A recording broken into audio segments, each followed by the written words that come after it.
اللہ تعالیٰ کی بنائی ہوئی اس مخلوق کو مائٹ کہتے ہیں۔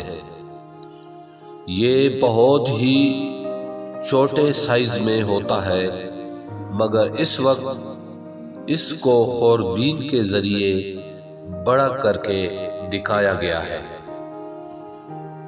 یہ ہماری پلکوں کے اندر رہتی ہے اور ہمارے چہرے پر چلنے کے لیے ہماری نیند کے دوران باہر آتی ہے۔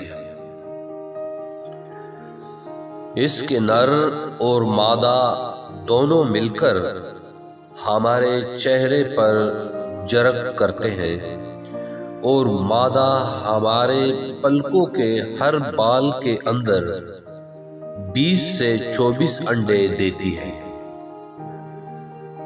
اس مائٹ کا کام یہ ہے کہ یہ اللہ تعالیٰ کے حکم سے ہمارے چہرے کے مردہ جلد کو روزانہ تر و تازہ رکھتا ہے،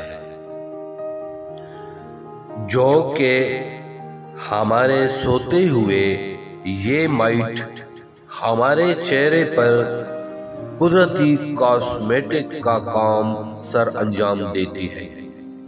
تم اللہ تعالیٰ کی کون کون سی نعمت کو جھٹلاؤ گے؟